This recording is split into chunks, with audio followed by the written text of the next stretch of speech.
Estamos começando mais um Município em Debate. Hoje nós vamos falar sobre regularização fundiária. Trouxemos então ele que é diretor de assuntos fundiários do Ministério das Cidades, o senhor Silvio Figueiredo. Está em Rondônia para conversar com os municípios sobre a nova lei que trata do tema.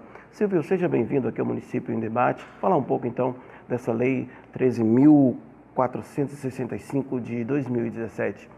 Quais as novidades dessa lei?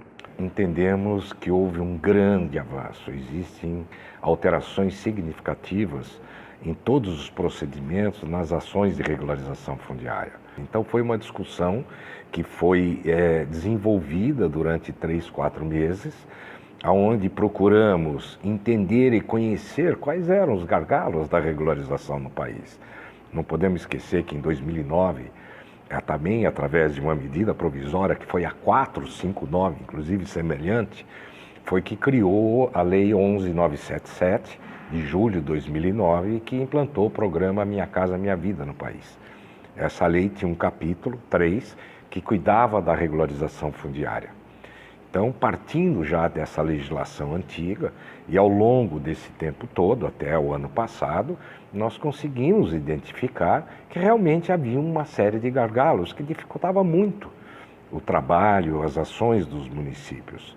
Em especial, ela não deixava claro quais eram as competências, quais eram os deveres, até onde o município podia avançar com suas ações. Ela impacta então os municípios? Quais seriam? Sim, tem um impacto diretamente junto aos municípios, inclusive na política tributária do município, sem dúvida alguma. Isso fica comprovado o grande avanço nessas questões através dessa nova legislação. Traz competências para os municípios atuais? Veja, não é que ela traz competências. As competências dos municípios elas já foram desenvolvidas e elas estão lá na Constituição de 88. Foram regulamentadas pelo Estatuto das Cidades. Na verdade, essa nova legislação ela deixa claro, torna mais claro aos municípios quais são suas atribuições, quais são suas competências e quais são seus deveres também. Então, o que é essa lei? O que ela traz de novidade? Essa é a grande pergunta. Então, eu diria a você que essa lei, ela traz normas, procedimentos, altera conceitos, entra em alterações profundas de conceitos, cria ferramentas novas para que, possibilitando o município a desenvolver suas ações na transmissão da propriedade. Ela simplifica por demais todos os atos que são praticados com a regularização fundiária. De que forma essa lei pode refletir numa política tributária dos municípios? Vamos partir do princípio que a grande maioria dos municípios brasileiros, nós estimamos hoje que em torno de 50% dos imóveis urbanos têm algum tipo de irregularidade. Então, a partir do momento em que você trabalha um município, promove uma regularização desses imóveis, você está trazendo uma grande fatia que estava à margem da cidade legalizada, você está trazendo para a cidade formal. A partir daí, o município vai fazer seu lançamento de tributos, não só IPTU, como ISS, para o comércio, serviço, prestação de serviços. Ou seja, você acaba fazendo um recadastramento no município. E a experiência mostra que no recadastramento, você trazendo para a formalidade todos esses imóveis, você tem um crescimento significativo na arrecadação tributária do município. E o munícipe, como que fica? Ele vai poder vender, vai poder transferir? Aquela pessoa que mora no imóvel irregular, a princípio ele não é dono da casa dele. Esse é o primeiro grande impacto. Como assim? Eu não sou dono da minha casa. Não, você não é dono da sua casa. E esse imóvel, estando na informalidade, ele não consegue levar isso para o mercado formal. No momento em que ele recebe o título de propriedade, veja, ele com título de propriedade, ele pode ir aos bancos, ele pode conseguir um empréstimo, ele dá em garantia aquele imóvel, muitas vezes até para arrecadar, buscar dinheiro para melhorias habitacionais. Então, com tudo isso, a experiência tem mostrado que no momento em que você promove a regularização, essas famílias, elas passam a ter uma visão muito diferenciada daquele imóvel. Elas começam a investir, porque aquilo é meu, então eu vou gastar dinheiro no que é meu. Então ela reforma, você tem um aquecimento de mercado, ou seja, as consequências são muito grandes, o impacto social desse trabalho do município é muito grande, sem contar, principal, nós sabemos pelas dificuldades que o país passa, que todos os municípios passam até por falta de recursos. A aplicação dessa lei, ela é auto-aplicável? Os municípios já podem proceder com a regularização fundiária ou é preciso ainda um decreto? Vamos saber assim um passo a passo, o que o prefeito deve fazer para começar já a resolver essa questão fundiária e arrecadar.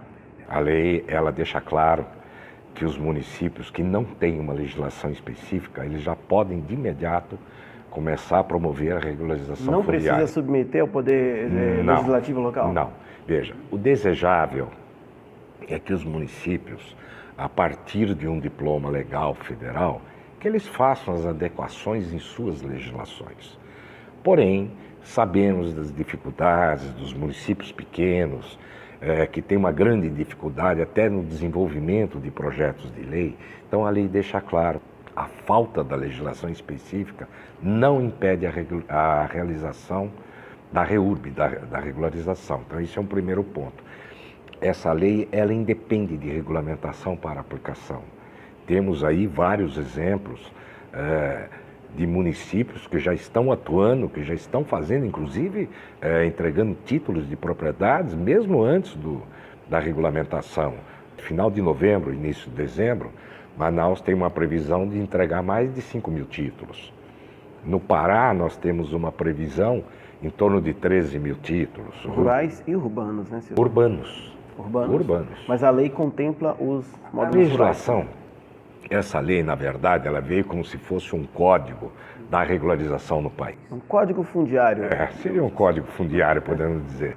Primeiro porque eu acho que vale lembrar que para que a gente pudesse desenvolver essas ferramentas, nós fizemos alterações significativas na legislação existente. No Código como, Civil, por exemplo, o Código Civil, a Lei de Registros Públicos, a própria lei que criou a Amazônia Legal, a 11952, que criou o programa Terra Legal. Ou seja, alteramos mais de 20 leis em vigência no país. Nós podemos dizer, Silvio, que essa lei estaria abrindo caminho para que os municípios atuem de forma autônoma para poder efetivar a regularização fundiária? Olha, eu lhe diria que hoje só não regulariza se o município não quiser. Não podemos esquecer que a regularização ela só acontece quando existe vontade política e administrativa. A regularização urbanística, do projeto urbanístico, fica claro na lei que é competência exclusiva do município. Quando se trata de um núcleo, de uma regularização em uma área ambientalmente protegida, você vai me perguntar, poxa, mas então eu posso fazer regularização em uma área ambientalmente protegida? Pode. A previsão legal de se fazer a regularização não está nessa lei. Essa lei não alterou em nada a legislação ambiental do país. Quem define como fazer a regularização em área ambientalmente protegida é o Código Florestal. O artigo 64 do Código Florestal disciplina como é que os municípios devem fazer e proceder para regularizar o quê? Aqueles núcleos de interesse social. O artigo 65, da mesma forma, normatiza como é que os municípios vão regularizar os núcleos de interesse específico. Então, existe sim a previsão legal, essa legislação ela vem e deixa mais claro ainda quais são os procedimentos que o município deve tomar para poder executar essa regularização. Então, aqui a pergunta inicial, o município tem competência para fazer? Total. Tem ferramentas? Todas. Nós, da ARON, gostaríamos assim de promover um passo a passo, né, junto aos municípios, auxiliando os prefeitos, né, os gestores, nesse procedimento de regularização fundiária. E nós gostaríamos de saber do senhor se é possível a ARON e o Ministério das Cidades iniciarem esse trabalho em conjunto, fazendo esse procedimento aí com os municípios. Tem possibilidade? Olha, eu vejo total possibilidade. Podemos até tentar instituir aí uma cooperação técnica entre a ARON e o Ministério para que a Aron possa levar diretamente aos municípios aqui de Rondônia. Tem essa possibilidade? Então, Eu vejo total possibilidade, eu acho, não só vejo, como julgo de suma importância uma atuação como vocês estão querendo fazer. Se todos seguissem o exemplo de vocês, tudo seria mais fácil para a gente. Gostaríamos de agradecê-lo aqui pela entrevista ao Município em Debate e dizer, em nome do nosso presidente da Aron, que nós estamos felizes em tê-lo aqui em Rondônia, desejando, né, as boas-vindas às nossas terras, que nós temos uma grande missão aí de promover regularização e gostaríamos então de continuar com essa parceria com o senhor, desejando então uma boa palestra, o senhor que hoje vai palestrar para os prefeitos aqui no Hotel Minuano, em Presidente Médici, onde nós estamos promovendo um curso de capacitação justamente sobre incremento das receitas municipais. Eu é que agradeço, inclusive em nome do ministro das Cidades, ministro Bruno Araújo, que me recomendou que trouxesse os cumprimentos e felicitasse a Aron por todo esse trabalho. E digo em nome do ministro que o Ministério das Cidades está à disposição de vocês, dos prefeitos, que quiserem tirar dúvida, que quiserem acessar. A nossa intenção é realmente ajudar, capacitando, orientando os municípios para que eles consigam, de fato, avançar com a questão da regularização. Muito bem, e nós terminamos então por aqui mais um programa Município em Debate. Hoje nós falamos com o Silvio Figueiredo, do Ministério das Cidades. Na semana que vem nós traremos mais entrevistas para você.